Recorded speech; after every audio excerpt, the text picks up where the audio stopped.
Hola, buenas tardes. Esto es Fotografía Abierta en LGN Medios, como todos los viernes, como todos los jueves, de 4:30 a 5. Ya tenemos con nosotros a Ricardo. Ricardo es el dibujante de Boomer, es ilustrador, ha hecho prácticamente de todo lo que se puede hacer dentro del cómic. Y un gran apasionado del cómic y de la ilustración, como podemos ver con todos los trabajos que tenemos aquí. Pues bienvenido. Muchas gracias. Muchas gracias por abrirnos tú la puerta de tu casa para hacer todo este programa. Pues bienvenidos. Además, ahora mismo estamos de enhorabuena porque han sacado una nueva edición, que es una antología de Boomer. Yo te quiero empezar por el principio. ¿Quién es Boomer? Boomer es un personaje creado por mi viejo amigo Nacho, que desgraciadamente nos dejó hace un par de años. Yo le conocí nada más llegar a España en el año 69. A la semana de estar aquí, llegamos al barrio este donde nos conocimos y fue pues de jugar al fútbol, de pegar patadas al balón. Los dos teníamos 13, 12 años por ahí y pues a los dos nos gustaban las mismas cosas. O sea, aparte de jugar al balón y todo eso, y jugar a la olla y jugar al bote y cosas de esas, nos gustaba mucho los cómics. Leíamos el Capitán Trueno, lo que salía por ahí, ¿no? Lo que se pillara.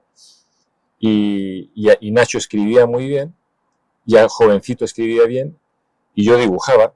Y entonces era una cosa que siempre tuvimos en la cabeza, que terminaríamos haciendo algo juntos, ¿no?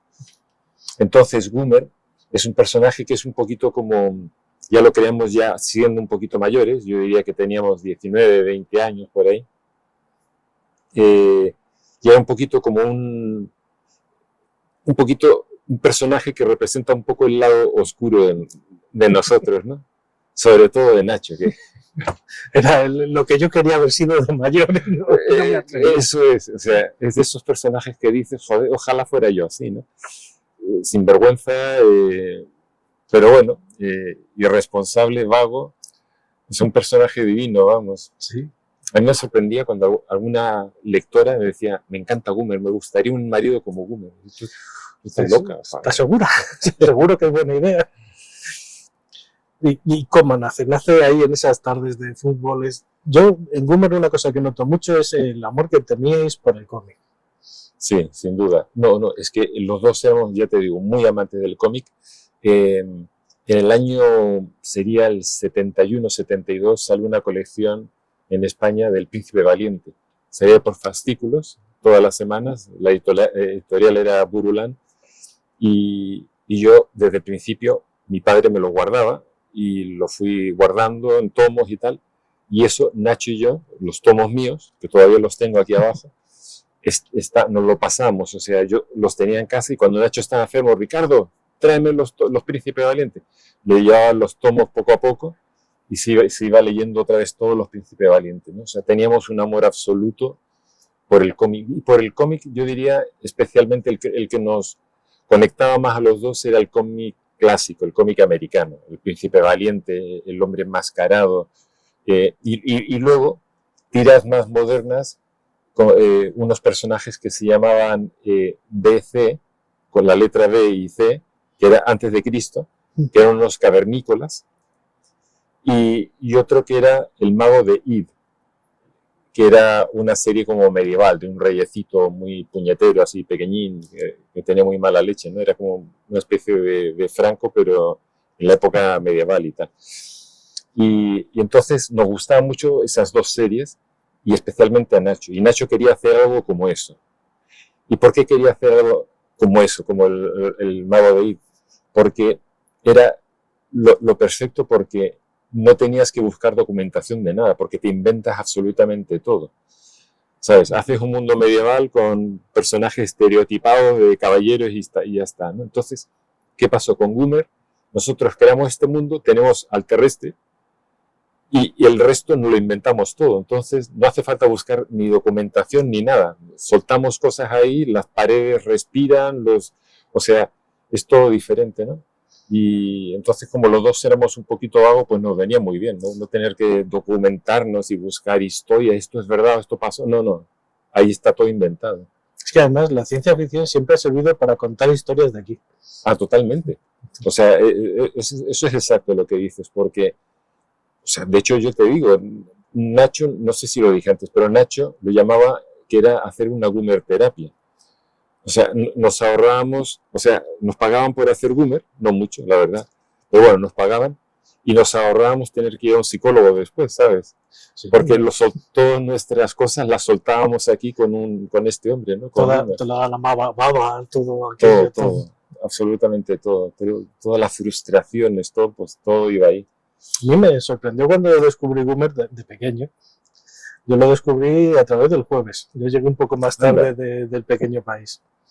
Me parecía americano, fíjate, no me sorprendió que fuera... Es que como ya te digo que nosotros nos basamos más en el humor americano que el humor español, porque aquí lo que se hacía era más tipo Mortadelo y Filemón, Anacleto, que son cómics magníficos, pero era un cómic totalmente diferente. Nosotros buscábamos el cómic de una página, que empezara al principio y terminara con un gag que es lo que te hace reír, ¿no? La historieta española era más, o sea, digamos, la estructura era de Anacleto o de Mortadelo, es más como muy estándar en todas las páginas, tienen diferentes guiones, pero siempre es golpe por aquí, yo te persigo por acá, es muy divertido. Sí. Pero es una estructura totalmente diferente. Lo nuestro es que empieza la página y termina al final en algo divertido. Si no te sorprende al final y si no es divertido al final, la página falla. Entonces nos gustaba esa estructura, ¿no? Y por eso es que decidimos ir desde un principio por ese lado. Yo debo ser de los pocos dibujantes de esa época porque yo empecé a dibujar cuando todavía existía Bruguera y todavía salían el Tío Vivo y el DDT y todos esos Mortadelo, que no intenté entrar en Bruguera. Directamente nosotros nos planteamos vamos a dejarnos de tontería, vamos a ir a Estados Unidos y vamos a forrarnos ahí haciendo una tira cómica en Estados Unidos, ¿no? Como Dios manda. Hombre, ¿para qué soñar a menos? O sea, hombre, por supuesto, hay que pensar en grande, hay que soñar en grande. Al final, por supuesto, ni Bruguera ni Estados Unidos, pero bueno. Bueno, en Estados Unidos ahora estáis en Comic Kingdom. Sí, eso es lo más increíble porque en Estados Unidos los comic strips, las tiras cómicas, son distribuidas por lo que llaman sindicatos, que son como agencias que distribuyen artículos de periódico, distribuyen viñeta política y distribuyen los cómics, ¿no? Entonces, hay varios sindicatos de estos. Yo no sé, o sea, los más importantes son King Features, United Features, hay una serie de sindicatos y cada uno de ellos distribuye una serie de personajes a los periódicos y los periódicos lo van comprando, ¿no? Carlitos, por ejemplo, lo distribuía United Features y creo que lo sigue distribuyendo a pesar de que murió el dibujante. Y se publicaba como en 2.000 periódicos en Estados Unidos, solo en Estados Unidos, 2.000 periódicos. Y aparte que se publicaba luego en todos los países, ¿no? Y entonces, claro, los dibujantes ganaban mucho dinero, porque aunque cada periódico pagaba muy poco por una tira, pero claro, 2.000 periódicos, pues, a poco que pagarán es una economía de escala terrible. Entonces, esa forma es la de funcionar los sindicatos, ¿no? Y era lo que queríamos nosotros hacer. Y era el principal, el más grande, era King Features, que además se llama King Features Syndicate, que además distribuía El Príncipe Valiente. Encima El Príncipe Valiente. Y entonces distribuía Príncipe Valiente, Flash Gordon, Popeye, El Hombre Enmascarado, Mandrake, o sea, las mejores tiras, ¿no? Las más populares sobre todo, ¿no? Entonces Nacho y yo hicimos Goomer pensando en King Features, pensando sobre todo en King Features. ¿Y qué pasó? Que en aquel momento nos dijeron, porque lo mandamos ahí, y nos dijeron que no era comercial la ciencia ficción. Esto era el año de más o menos de Alien y de curioso, y la Guerra de las Galaxias, pero bueno, nos dijeron que no era comercial la ciencia ficción. Y entonces lo que tú decías, hace unos meses, hace 2 meses o así, nos escribieron de King Features, que querían publicar Boomer en Estados Unidos. Y entonces ahora en la página web, ellos han sacado una página web que se llama Comics Kingdom, como el reinado de los cómics, ¿no? Comics Sí. Kingdom. Y ahora ya ellos distribuyen ahí al Príncipe Valiente, a Flash Gordon, al Hombre Enmascarado, a todos estos, y Goomer. Y sale Goomer en inglés ahí. Sí. Y en español, por cierto, y en español. Es cierto. Y me ha chocado además que puedes comprar originales, puedes comprar Sí, impresiones yo de la eso tira. no lo había visto, a mí no me han dicho nada, pero ellos también tienen una tienda, pero todavía no he visto nada de Goomer, pero lleva publicándose Goomer 7 días o algo así, o 8 días. Pues ya lo tienen porque además vi una de las historietas que a mí me gusta, una que aparece en una cafetería. Y Sí, bueno, o sea, el cassette, sí, sí. esa que aparece ahí. Quixote, que se llama. Y sí, te venden lo que es la impresión. Una impresión de alta calidad, todo aquello exactamente. Entonces sí, ya lo tienen lanzado. O sea, ahí pregunta que... Sí, no, es una página web además muy intuitiva. Sí. Y es de pago, pero yo creo que puedes acceder a un número de páginas sin que te cobren o algo así, no sé cómo es la cosa. Por lo menos 10, 15 páginas sí que te dejan trastear. Sí. Claro. A lo mejor todo el fondo de cada escritor no, pero sí que te deja una variedad grande. Y la verdad es que quedan muy bien reproducidas, o sea, yo estoy encantado, vamos. No dejo de mirarlas, fíjate que no he visto las páginas veces ya, pero me pongo a verlas porque me gusta ver cómo quedan. ¿Y cómo se enfrenta Estados Unidos a España? Porque Goomer es un país, bueno, es un país, no, es otro planeta, pero es España. Sí, pero también es un poquito Estados Unidos. Ten en cuenta que cuando empezamos a hacer ya las tiras para salir en el pequeño país, yo vivía en Estados Unidos. Entonces, hoy justo antes, le estaba mostrando una de las tiras que salieron, yo qué sé, la tira 400 o algo así. Y digo, mira, esto es como un restaurante que hay en Estados Unidos que se llama Denny's, que es muy típico, muy típico de los pancakes y tal, ¿no? Digo, mira, esto es Denny's. O sea, realmente es una tira que tiene mucho de los dos sitios. Yo te diría que incluso más, fíjate, de Estados Unidos seguramente que de España. Lo que pasa es que el personaje, el ambiente, la cafetería de la esquina, todo eso son cosas que hemos vivido nosotros. La casa de Goomer era un poco casas nuestras también. Sí. O sea, es que eso es inevitable, ¿no? Tienes que recurrir a la documentación que tienes, que es tu memoria, ¿no? Ahora, con todas las firmas que has tenido, todo aquello, ¿cómo se vive el cariño del público por Goomer? Eso, mira, es de las cosas más bonitas que hay, porque cuando llevas haciendo Goomer mucho tiempo, hemos estado haciéndolo 30 años. Pero claro, yo trabajaba en una oficina y tenía que hacer, o sea, tenía Goomer ahí, pero nunca oía reacciones de la gente. Es más, cuando empecé estaba en Estados Unidos, o sea, ni siquiera sabía cómo reaccionaba la gente. Cuando vine para acá llevábamos ya hechas como 70 páginas o algo así, y me decía la gente, no, Ricardo, que aquí la gente conoce Goomer, la gente conoce Goomer. Y yo decía, o sea, como me sorprendía, ¿no? Pero entonces ahora, fíjate, estoy firmando libros y viene gente, pues eso, entre 35, 50, 60 años, y me dicen que es su infancia y todo eso. Joder, y me encanta, porque yo tengo mis memorias de mi infancia también y cosas que me encantaban a mí de pequeño, ¿no?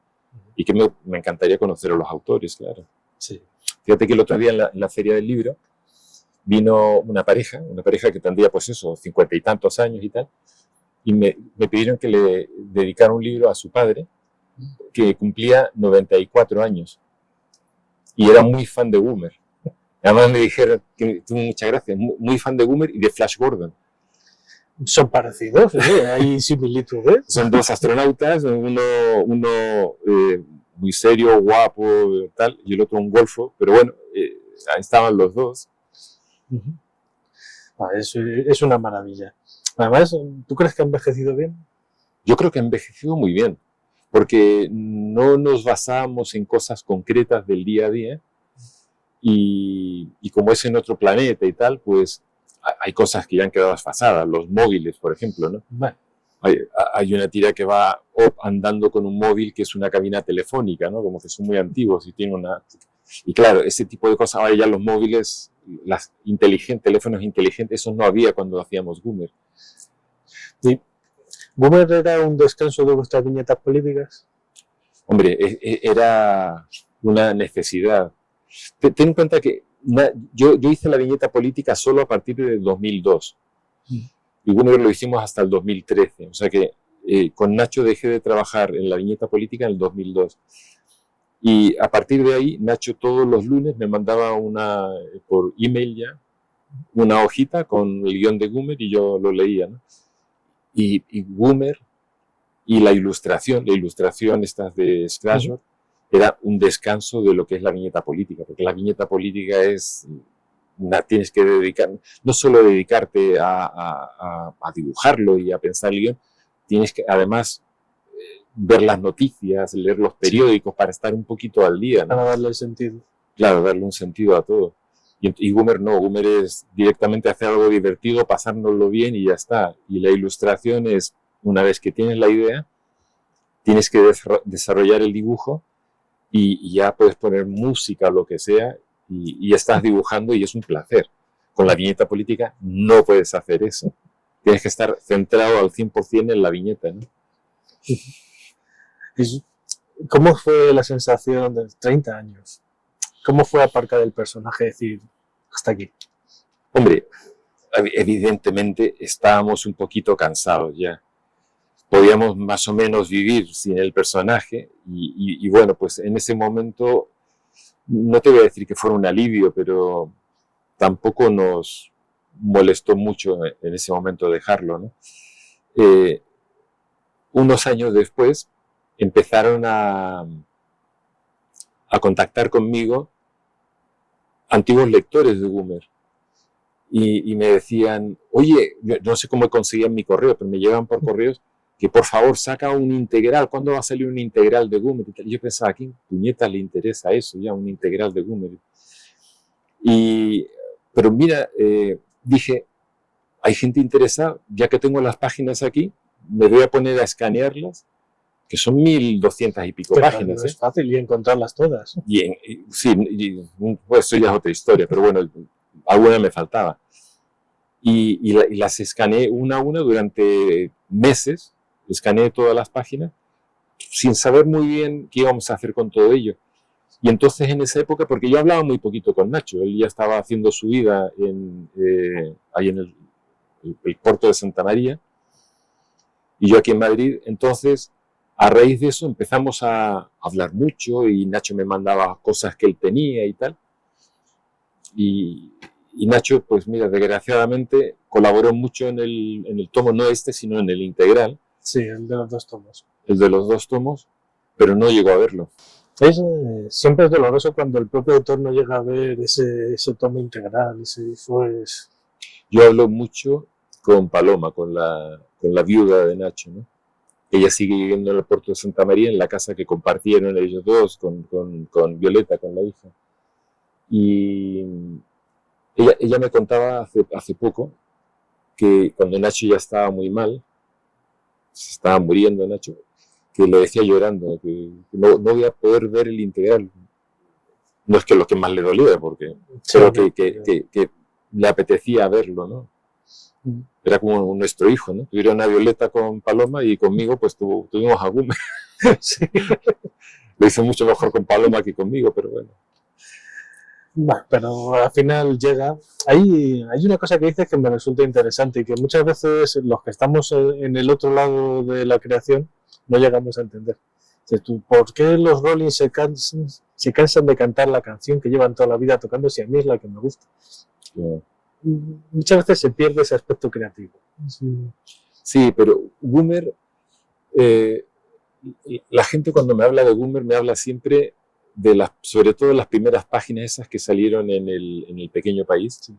O sea, mucha gente piensa que Goomer acabó ahí, pero Goomer luego siguió apareciendo semana tras semana en el mundo hasta 2013. En el país dejó de salir en el año 90, me parece que fue. Sí, muy rápido. Sí. 90, sí, porque nos lo trajimos al mundo. Y en el mundo siguió saliendo semana tras semana durante un montón de años. Y la gente recuerda esa etapa del país, pero sin embargo toda la etapa posterior la etapa esa del mundo es la que tiene los dibujos más dedicados, digamos, hay más trabajo ahí. Y yo creo que los guiones incluso empiezan a ser como más conscientes socialmente. Hay tiras sobre el paro, o sea, yo creo que la primera etapa es muy buena porque la del país era muy explosivo, todo pero yo creo que las mejores tiras salieron después. Cuando pasas del corazón a la cabeza. O sea, te lo digo porque dices que, o sea, nos cansamos porque es que, claro, estar 30 años haciendo esto, pues termina siendo un poco repetitivo, ¿no? Pero siempre había la semana esa que llegaba y te soltabas una carcajada. Cuando me llegaba a mí el correo y me lo leía, una cosa que me encantaba era leer el guión, ¿sabes? Que me mandaba Nacho, y veía la última frase y hasta que no llegaba ahí, la leía y soltaba una carcajada. O sea, me sorprendía a mí mismo el guión, ¿no? Que eso, en la página esta del formato americano, eso es lo importante, que no te esperes el final. Porque si te lo esperas, ya sé por dónde va a ir esto. No tiene gracia. Que te sorprenda al final, ¿no? Además, fuiste subdirector de gráfico y de ilustración del mundo. Sí. Ahí. Muy poquito tiempo, porque yo llegué, ya te digo, me trajo Pedro J. en el año 89 y en el año 2000 empezamos a hacer la viñeta política, Nacho y yo. Entonces yo estaba dirigía el departamento de ilustración de infografía, que además era una época en la que estábamos todos aprendiendo a usar los Mac para hacer los gráficos y todo eso. Estaba haciendo las ilustraciones del director, la carta del director, y a eso le añadí hacía otras ilustraciones también, y le añadí la viñeta política, y era demasiado. Entonces, poco a poco fui relegando lo que es el departamento de arte en otra gente, ¿no? Gente muy valiosa en el departamento. Ahí ya tú practicabas estas ilustraciones que vemos aquí, que es el Scratchboard. Scratchboard, ¿En qué consiste? Porque es una maravilla. O sea, bueno, muchas gracias. El Scratchboard es, básicamente es, en un papel negro, tú con una cuchilla normal, un cúter de esto, como si fuera un bisturí, vas raspando y vas dibujando a la inversa, o sea, dibujando en negativo, ¿no? Es casi como esculpir. Aquí está el Dumbo, y entonces, pues eso, vas quitándole negro. No pasas de blanco a negro, sino de negro a blanco. A mí me recuerda al grabado. Al grabado este de punta seca, algo así, sería algo... Sí, se parece mucho al grabado. Yo te digo la verdad, no tengo ni idea de qué es el grabado. Me han dicho de hacer grabado. Es que al final el acabado es parecido. El resultado yo lo veo y sí que es parecido. O sea, soy muy admirador de mucha gente que ha hecho grabados magníficos, ¿no? Como Gustavo Doré o gente así, o sea, estos ilustradores magníficos que ha habido. Pero nunca llegué a aprender a hacerlos. Pero esta técnica es una técnica que debe tener sus años ya. O sea, cuando digo sus años, estamos hablando de que yo he visto ilustraciones de los años 20, 30, ¿no? Con esta técnica. Y sí, por lo menos el resultado, ya te digo, es muy parecido. ¿Y cómo empezaste en ella? ¿Cómo la descubriste? ¿Qué fue lo que te sedujo de ese aspecto físico? Yo trabajaba, ya te digo, en el Miami News en Miami, y ahí era el encargado, dibujaba, pero dibujaba muy poco, era el encargado en la portada del Miami News, era la etapa cuando los periódicos tenían color en la portada. Entonces, había una parte arriba del periódico en la que venían anuncios de cosas que venían dentro. La sección de comida, la sección de deportes, y con un dibujito, una foto o una cosa así. Yo tenía que hacer esos montajes. Cuando acababa eso, yo entraba a trabajar a las 10:30. Terminaba eso como a las 3. Como a las 3 tenía que tenerlo acabado, a las 3 de la mañana. Sí, claro. A las 3 de la mañana. Que hablamos para la mañana. Y entonces me quedaban como 3 horas y media en la que tenía que hacer algún mapa o algún gráfico, pero si no había nada, podía hacer alguna ilustración. Y yo trabajaba, como te digo, en el Miami News, pero había otro periódico que era el grande de Miami, que era el Miami Herald. Y en el Miami Herald había un dibujante que utilizaba esta técnica. Yo intentaba copiar la técnica, pero no sabía cómo diablos hacerla. O sea, intentaba poniendo una goma blanca transparente así y luego pintando por encima a ver si quedaban las rayitas bien. Quedaba fatal todo. Y un día estaba en el taller donde nuestros dibujos y los dibujos del Miami Herald iban para que los hicieran las copias. Cojo el dibujo y miro por detrás, veo la marca del papel. Al día siguiente me voy a la tienda, digo, compro el papel y digo, ¿qué más me hace falta? Me dijeron, pues unas cuchillas y tal, ¿no? Me lo llevé al periódico y cuando tuve tiempo hice un perfil de Reagan. Iba a haber unas elecciones y digo, voy a hacer un perfil de Reagan, si me queda bien luego hago el de Mondale y así podemos utilizarlo en la portada. Hice el de Mondale, el de Reagan, me entusiasmó. O sea, es de las veces que dibujando es como que estás descubriendo, yo qué sé, el dorado ahí. No me lo podía creer, ¿no? Y entonces terminé el de Reagan con sus arrugas, tal, era una persona mayor.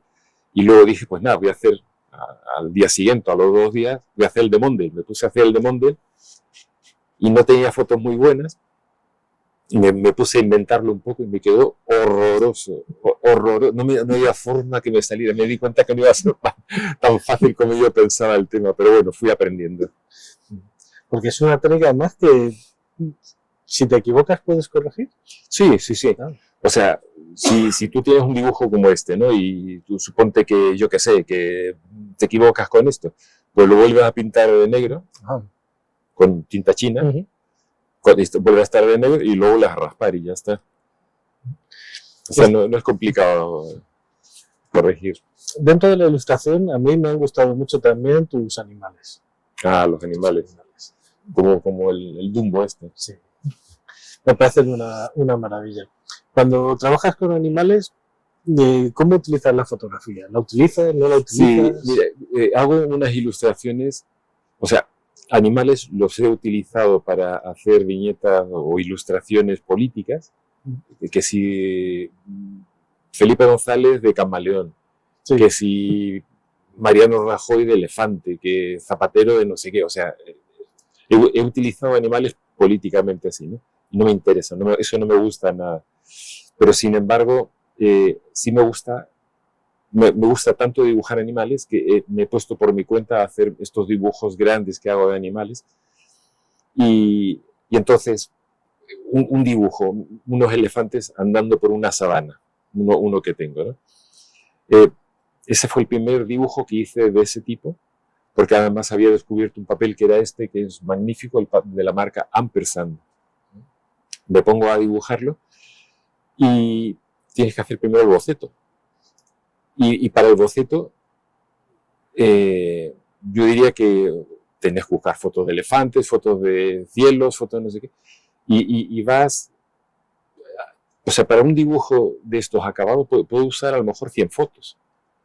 Que si te gusta más la pata de este elefante, que si te gusta más esta nube, pero luego hay otra que te gusta más al fondo, luego los elefantes, no sé qué, la sabana, la hierba, los pájaros que están volando por ahí, cómo son los pájaros que viven en la sabana. O sea, entonces tienes que buscar mucha, la documentación es importante, pero nunca escoger una foto y decir... Y copiarla. Eso no vale. Tiene que ser como si dijeras, quiero la foto perfecta. O sea, que se ponga la cámara y hacer la foto perfecta. Y tienes que hacer eso con la ilustración. Y para eso requiere mucha documentación. Eso es la libertad que da la ilustración y el dibujo respecto a la fotografía. La fotografía es lo que hay delante. Claro. Lo que pasa es que, claro, hay unos fotógrafos que hacen fotografías maravillosas. Pillas el cielo correcto y vamos. Que hay cielos turbios. Hoy está el cielo, hoy está. Estoy viendo por un águila o no sé qué es eso que hay volando. Sí, parece que estamos viviendo en el campo, ¿no? Un águila, sí. Es que hoy hemos salido del estudio. Hoy el estudio se nos quedaba pequeño. Hoy hemos salido y estamos por aquí. Tus obras además se pueden ver en La Fiambrera, aquí en Madrid. Eso es. Eso siempre es interesante porque merece la pena verlo natural. O sea, Además se pueden adquirir las obras, se pueden adquirir originales, Sí. que son, viene bien. Claro. Bien. Y es bonito porque además es una galería, siempre estamos planteándonos qué hacer con todos estos dibujos, ¿no? Y pensamos en galerías, pero claro, las galerías son como de arte y lo que yo hago no es arte como tal, son ilustraciones. Hay gente que dice, Ricardo, lo que tú haces es arte, pero bueno, se llame como se llame. Entonces, concretamente este sitio, La Fiambrera, es una galería de arte comercial y tienen ilustraciones de gente de todo el mundo, o sí, yo diría ilustraciones, ¿no? Y venden originales, venden copias, de algunos solo venden copias y tal. Y es muy interesante, yo no conocía ese concepto y la verdad es que me gusta mucho. Y hemos buscado cosas para poner ahí que fueran más, digamos, de interés comercial, o sea, no políticos, nada desagradable, o sea, que fueran cosas así todos como muy alegres, ¿no? Y por eso hemos cogido portadas de Metrópoli. Esta me la traje hoy de allí. ¿Sabes? Metrópoli era un suplemento que salía los viernes en El Mundo y que era una maravilla. Cada portada de Metrópoli era como una obra de arte. Y a veces el director de arte, que era Rodrigo Sánchez, me encargaba, me decía, Ricardo, tú mira las películas que hay el fin de semana, dime cuál te apetece hacer una ilustración. Y yo hice pues bastantes para Metrópoli, ¿no? Y entonces ese tipo de cosas son las que están en La Fiambrera. Cosas bonitas. Cosas bonitas que no te hagan, que te creen mal rollo. Hay una pregunta, es tontorrona, pero quizás le venga bien al público. ¿Qué es la ilustración? ¿Por qué no es dibujo? ¿Por qué no es...? No, la ilustración es lo que dice la palabra, ¿no? Porque hay dibujantes, yo muchas veces cojo libros que están ilustrados y hay ilustraciones que no sabes qué puñetas significan. O sea, dice, esto lo puede dibujar, poner aquí como lo puede poner en un marco en otro sitio, yo qué sé. Yo creo que una ilustración tiene que reflejar lo que, si tú estás haciendo en un libro, pues ilustrar algo que te ayude al lector a entender mejor lo que está leyendo. O sea, por ejemplo, La Isla del Tesoro, ¿no? La Isla del Tesoro, yo he visto versiones ilustradas que dices, joder, esto es que no ayuda a nada. Y otras versiones, hay un ilustrador americano de finales del siglo XIX, principios del siglo XX, que se llamaba N.C. Wyeth, que lo ves y dices, ya está, estos son los personajes tal y cual son, este es el ambiente, o sea, lo ves, y eso es una gran ilustración para mi gusto, ¿no? O sea, mira, me encanta Julio Verne, soy muy lector de Julio Verne.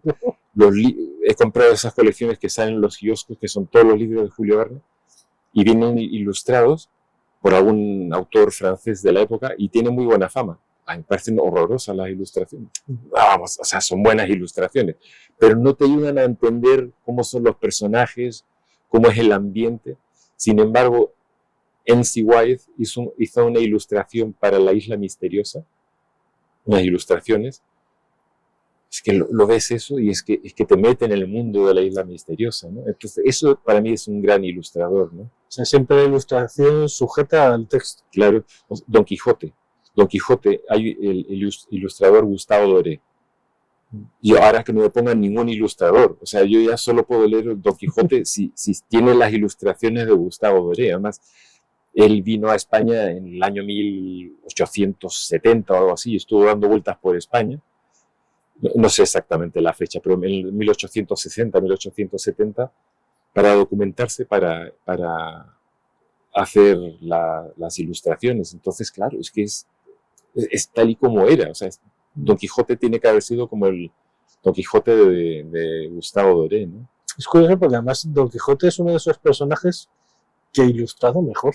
O sea, tú lees la descripción y dices, bien, ¿no? Oye, no vamos a poner pegas a Cervantes, pero la ilustración es la que te da la imagen. Claro, pero Cervantes, yo es que lo estoy volviendo a leer ahora. Y es sorprendentemente, o sea, los diálogos todos son muy, muy divertidos. Sí. Y tiene escenas que son muy visuales, ¿no? Y ya te digo, coges los libros, estos ilustrados por Doré, ves esas escenas que ha visualizado Cervantes con texto, con palabras, y lo ves con imágenes, y es que está hecho lo uno para el otro. Parece que lo hubieran hecho a la vez. Igual la reencarnación, vete tú a saber. Y ahora, de cara a futuro, ¿hacia dónde vas? ¿Qué te apetece hacer? Bueno, la viñeta política sigo con ella. Le dedico mucho tiempo y me hace estar más enterado de lo que quisiera de la actualidad. Eso no me queda más remedio. Pero yo seguiré siempre con... Tengo un agente en Nueva York que es el que me lleva a las ilustraciones también. Estoy ilustrando un libro que es una maravilla, un libro que se llama Watership Down, que aquí en España existe el libro, yo lo he leído en español, se llama La colina de Watership. Y es un libro me parece que el autor es Richard Adams. Es un libro de los años 70 y todos los personajes son conejos. Es una historia real, o sea, son conejos reales, conejos viviendo sus vidas en madrigueras y tal, pero con pensamientos casi humanos entre ellos, ¿no? Y es un libro, ¿sabes? Como Animal Farm. O sea, es un libro en el que los animales cobran vida y se humanizan, pero que quiere decir que no andan con corbata y con chaqueta, sí. Sino que son conejos reales. Pero que entiendes mejor la vida de los conejos leyendo este libro que viendo un documental de estos de la 2, ¿no? Y entonces estoy ilustrando una versión para Estados Unidos de Watership Down. Y entonces sigo haciendo la ilustración, o sea, las ilustraciones Scratchworks sigo haciéndolas. Y luego sigo con la viñeta política, o sea, al final sigo con todo. Y Goomer, como estamos ahora con la sindicación en Estados Unidos, que está apareciendo en inglés, o sea, en Comics Kingdom sale en inglés y en español, estoy encargado también de eso, que no es fácil porque tengo que buscar las páginas, porque sale 3 días a la semana, sale los miércoles, los viernes y los domingos. Pero claro, tengo que que la página que sale en verano es una página de playa o tal, la que sale en invierno son las de frío y cosas de esas, ¿no? Es preparar esa tramoya de que esté adecuado la viñeta al tiempo. Es curioso. Sí, me decías que preparabas la viñeta para que, oye, estamos en verano, que tenga que ver con un tema veraniego. Sí, la página de Goomer, sí, totalmente. Y claro, yo al principio, ellos me pidieron que el primer día, que fue el domingo pasado, no sé si era el 2 de junio, me parece, o algo así. Era el domingo pasado, ¿no? Más o menos. No este último, sino el anterior. Me pidieron que hubiera 12 páginas para que el lector que empezara tuviera bastante ya para conocer el personaje y para que el siguiente miércoles, ya saliera solo una y el siguiente viernes una y el domingo otra, ¿no? Y entonces, claro, al principio yo dije, esto es fácil, lo único que tengo que hacer es poner el copyright del sindicato, o sea, pone copyright 2024 Ricardo y Nacho, distribuido por King Features, y la fecha. Y digo, bueno, esto es fácil. Pero claro, luego ahora estoy con la de agosto, estoy planeando las de agosto y digo, no, es que aquí tengo que meter las de la playa, no voy a poner las de la playa en diciembre. Bueno, claro, depende.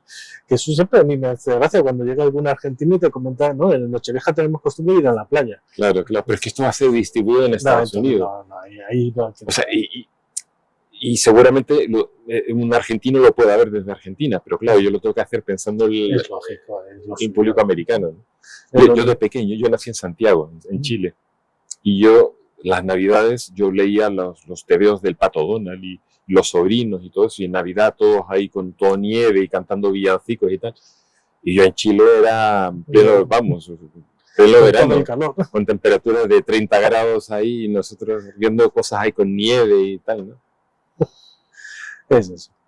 Pues, Ricardo, muchas gracias por venir al programa, muchas gracias por contarnos, muchas gracias por hablarnos de esto y Nada, oye, y a la Leganés, ¿no? Que han Oye, ya subido somos y- de primera, a ver lo que nos dura. Eso es. Fíjate, yo feliz porque el Leganés en primera y el Madrid campeón de Liga, pues, de Sí, la Champions sí. y de todo, vamos. Lo siento porque luego vais a venir a Leganés a perder, pero no pasa nada. Bueno, no Eso importa, es un partido no pasa nada. Muchas gracias. Un partido no pasa nada.